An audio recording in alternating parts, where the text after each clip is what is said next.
Hello and welcome to this episode of Eduleader Speaks. I'm Dipta Joshi from Education World. And our guest today is Dr. Swati Popat Vats. Dr. Swati Popat Vats is the president of Early Childhood Association and the president of the Association for Primary Education and Research. Having set up Podar Jumbo Kids preschools, and it has got 500 schools all over India. And Dr. Vats is now the president of the Podar Education Network, and she's the director of the Podar Institute of Education.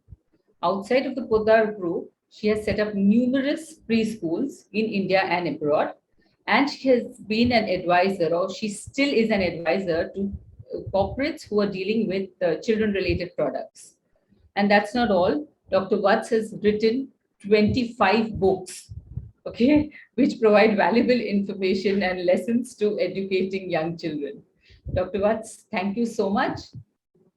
How do Thank you you so much. manage to find the time to do so many things? Where there's a will, there's a way. Okay. So sometimes it's work that pushes you, even though you don't want to do it, but circumstances make you do it. So it's been a pleasure, but Dr. Vats, you've been a strong advocate for, stress-free education and childhood. All right. So how would you rate the education sector and the government's response to how it dealt, with the pandemic? so when we talk about stress-free, I think the pandemic brought about stress for everybody because it was something that was unknown. Nobody was prepared for it. But kudos to the teaching community. Salute to them that overnight they changed, they adjusted to the new normal. I feel the government could have been more supportive, could have started more initiatives to ensure that children don't lose out on their education, because we are now on to the almost 18 months into the pandemic. And I don't still see government children attending schools. Even some private schools have been closed throughout these 18 months in many states. So I feel the government could have done a better job by maybe using the television platform to ensure that children get their daily dose, age appropriate dose of the education that they are missing in their schools. Also, I feel the government could have come out with some supportive training for parents, because it's the parents who are looking after these children at home and their education is being sidelined because of other duties. So I think in these two areas, both the center and state governments could have done better. How much of a loss of learning is there, and especially in the younger kids, because a lot of kids have not even gone to school. They've not had their first year of education also. The loss of learning, actual learning, has been in three areas: language, social, and emotional development. Children have not got opportunities to listen to language, whether it's their home language or any other language, because parents have been busy with work. Parents have been busy with the stress of the pandemic. There aren't many people to talk to children. In schools, they have peer groups. They talk to friends, they make friends, they talk to children of their own age. So, that kind of communication has been missing.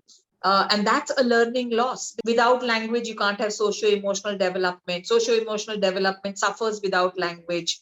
So it is very, very important to understand that learning loss has actually been a kind of a life skills loss, because these are life skills. And there is a window during which these life skills are grown, are nurtured in children. And that window is very small, especially in the early years. So that has been the major learning loss, which teachers, schools, and parents will have to keep in mind once school reopens. Yeah. A lot of schools have also started with, during the pandemic, they started sending over activity kits. Do you think, and now they're talking about hybrid learning, do you think this would be suffice to make up for the loss of, actual peer-to-peer feeling that the kids have and experienced in schools? You can never make up for peer-to-peer experience. It's just not replaceable. Social development, social needs, human brain is social. So it's basically that we need people around us. But yes, many of the schools used to send these home kits. because many of the materials for learning were not available at home, and schools did a better job of compiling them into a box, etc. But that can never replace that touch of school where children work together, collaborate together, and learn together. So when we talk about going back and we talk about hybrid, I think hybrid is going to become our reality now, because as you know that the pandemic will soon become an endemic, but it is here to stay. So we will have to resort to online learning when the cases increase, and then go back to physical school. So hybrid learning, I feel, is here to stay. What would you want the Union Education Minister, Dharmendra Pradhan, to prioritize, especially of this prolonged closure of schools? But I think as an education minister, I would be very happy uh, if he talks about early childhood education, if he talks about its importance. That will make parents sit up and realize that, yes, if the education minister is talking about early childhood, then it definitely is an important milestone in my child's life. So that is one of the first thing I would want from our education minister.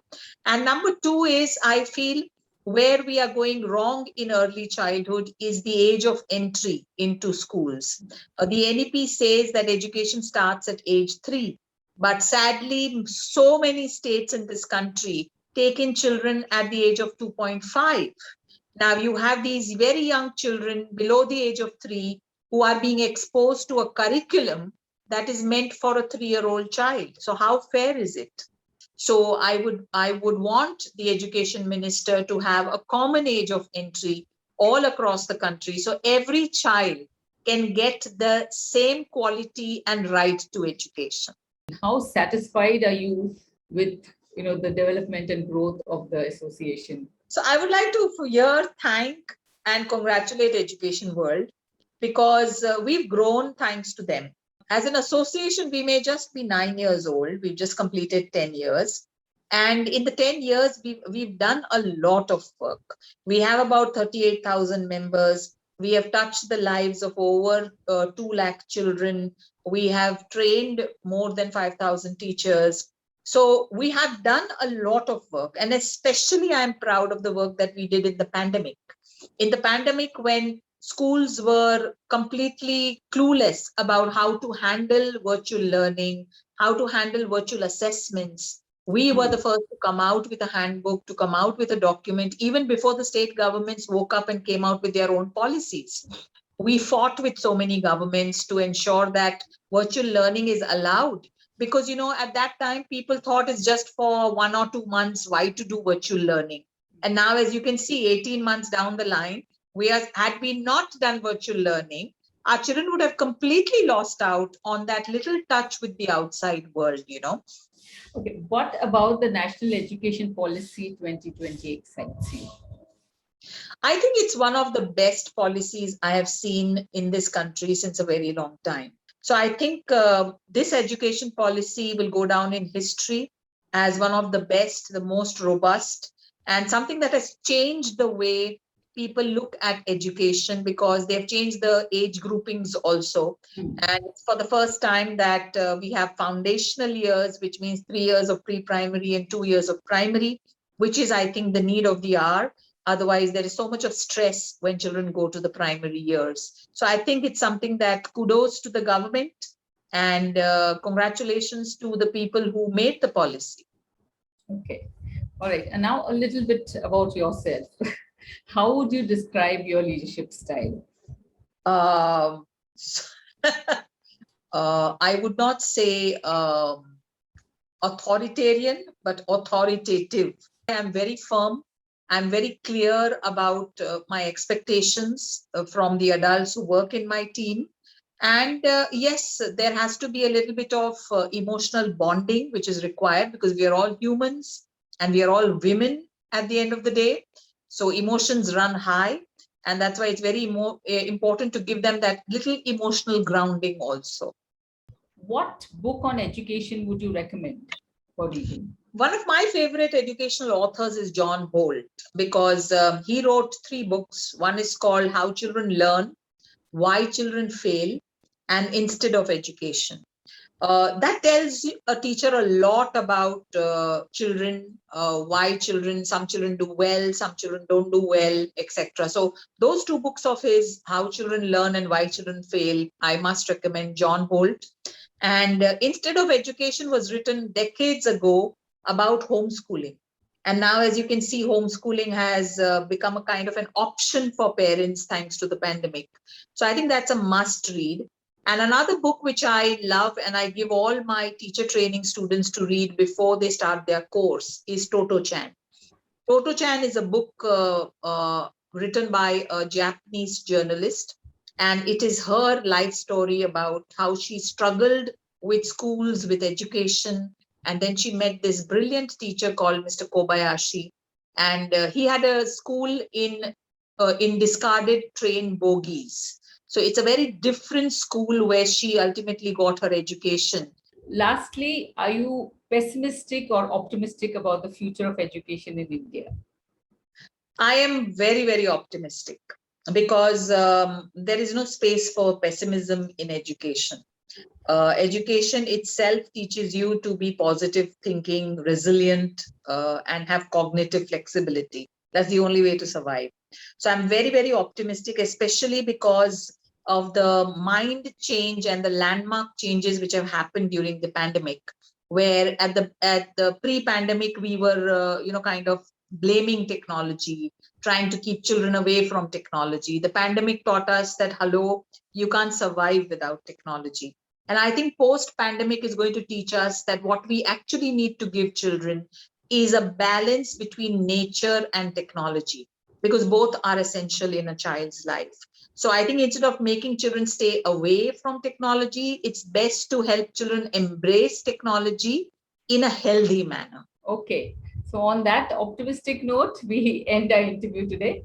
Thank you so much for your insightful answers. It's always a pleasure talking to you. Thank you. Thank you so much.